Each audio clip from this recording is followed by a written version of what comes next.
Students, तो बच्चों जो हमारे एनसीईआरटी के सॉल्यूशन चल रहे थे उसको आगे बढ़ाते हैं। चैप्टर नंबर 3 शुरू करते हैं 12th का और करंट इलेक्ट्रिसिटी। ठीक, और उसका पहला सवाल, the storage battery of A car. तो इसका ईएमएफ दिया हुआ है एक बैटरी का 12 वोल्ट।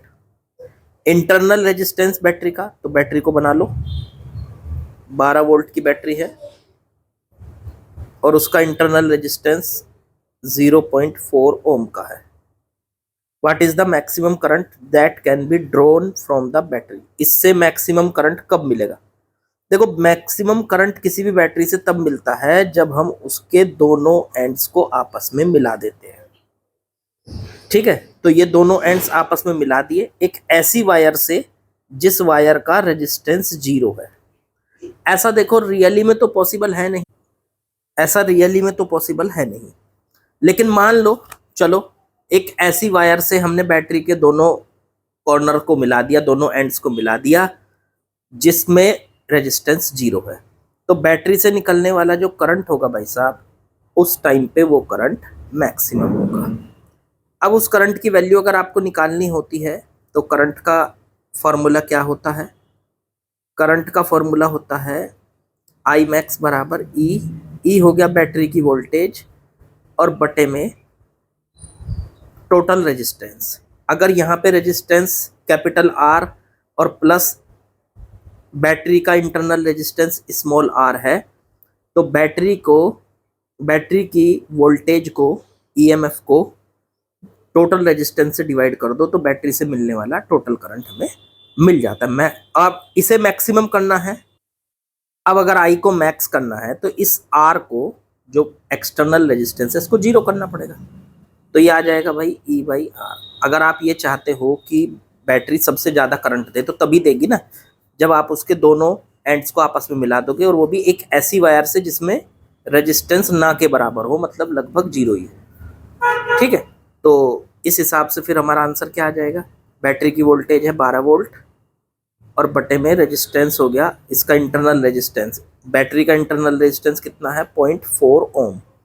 तो 0.4 ओम, पॉइंट हटाओ 10, इससे इसको काटो 3, तो ये आ गया 30 एम्पियर। इसका मतलब यहाँ से करंट की मैक्सिमम वैल्यू बच्चों, इस बैटरी से मिलने वाली करंट की मैक्सिमम वैल्यू हमारी 30 एम्पियर हो सकती है, पर नेचुरली में ये होना पॉसिबल नहीं है क्योंकि ऐसा कोई वायर नहीं होता जिसमें रेजिस्टेंस ना हो।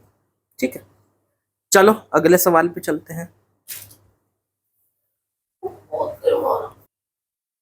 चलिए नेक्स्ट क्वेश्चन में आते हैं बच्चों। इसमें क्या बोला? A battery of EMF 10 volt and internal resistance 3 ohm is connected to a resistor. चलो एक बैटरी बना ली। बैटरी कितने की है? 10 वोल्ट की है। इंटरनल रेजिस्टेंस इसका 3 ओम है और इसको कनेक्ट कर दिया एक रजिस्टर के साथ इसको कनेक्ट कर दिया। अब देखो ये रजिस्टर हमें दिया नहीं कि कितना है, तो पहले इसे R मान लो। अब ये कहा है कि इस सर्किट में current, if the current in the circuit I, इस सर्किट में करंट कितना है? 0.5 एम्पियर का करंट है। What is the resistance of register? R की वैल्यू बतानी है, कैपिटल R की। तो बड़ा आसान है, इसमें भी कोई दिक्कत नहीं। I का वैल्यू कैसे निकालते हैं? किसी बैटरी को जब रजिस्टर के साथ कनेक्ट करते हैं तो बैटरी की वोल्टेज और बटे में total resistance, capital R plus small r। अब करंट की वैल्यू रख दो यहाँ पे, I की वैल्यू 0.5, E की वैल्यू 10 वोल्ट बटे में capital R plus small r की वैल्यू 3। अब आप एक काम करो, पॉइंट हटाओ, बटे में 10, 5 से 10 को काट दो 2, क्रॉस मल्टीप्लाई कर लो, R प्लस 3 बराबर आ गया 20, 2 की मल्टीप्लाई 10 में कर दी, R बराबर आ गया 20 माइनस 3 मतलब 17। लो, R की वैल्यू 17 ओम आ गई। इसका मतलब यहाँ पे जो हमारा रेजिस्टेंस लगा हुआ है उसकी वैल्यू 17 ओम है। आगे बढ़ो, फिर इसने बोला what is the terminal voltage of battery. देखो बैटरी की टर्मिनल वोल्टेज कौन सी होती है? देखो मैं 2 पॉइंट दिखा रहा हूँ आपको। एक तो ये A, इसको A लिखा, ये एक B। जैसे बैटरी अगर ऐसे है, ये है बैटरी का इंटरनल रेजिस्टेंस, बैटरी का ईएमएफ ई और रेजिस्टेंस है उसका इंटरनल रेजिस्टेंस आर, तो ये होते हैं उसके दोनों टर्मिनल ए और बी। और ए और बी के बीच की जो वोल्टेज होती है V A minus V B, वो होती है ई माइनस आई आर।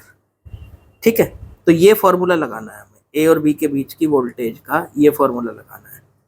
तो V A minus V B E minus I R, E की वैल्यू क्या है, ई की वैल्यू तो है 10 वोल्ट, माइनस आई उसका करंट कितना है 0.5, और आर की वैल्यू उसका जो इंटरनल रेजिस्टेंस है वो दे रखा 3। देखो भाई 10 वोल्ट की तो बैटरी है ये रही, आई उसमें चलने वाला करंट है 0.5 वो भी रख दिया, और स्मॉल आर मतलब उसका इंटरनल रेजिस्टेंस वो दे दिया 3। चलो इसे इसके साथ सॉल्व करें, अगर 0.5 की 3 में मल्टीप्लाई करें 1.5 हो जाएगा, और 10 माइनस 1.5 तो 8.5 वोल्ट, ये आ जाएगी V A minus V B की वैल्यू। इसका मतलब उसके दोनों टर्मिनल्स के बीच का जो वोल्टेज है, पोटेंशियल डिफरेंस है बैटरी के, वो आ गया 8.5 वोल्ट बच्चों। ठीक है, चलो आज यहीं पे ख़त्म करते हैं। ठीक है, बाकी के कुछ सवाल कल करेंगे, इसमें भी चैप्टर में शायद ज़्यादा क्वेश्चन नहीं होंगे, अभी देखे तो है नहीं मैंने, पर चलो जितने भी होंगे करने तो सारे ही हैं। ठीक है, बाकी बच्चों कल करेंगे। लाइक शेयर सब्सक्राइब कमेंट कर दीजिएगा, कल मिलते हैं, और इन्हीं आसान सॉल्यूशन के लिए फॉलो कीजिए और करते रहिए, बस प्रैक्टिस करते रहिए, प्रैक्टिस बहुत ज़रूरी है भाई, प्रैक्टिस ही आपको परफेक्ट बनाती है। ठीक है, चलिए कल मिलते हैं बच्चों।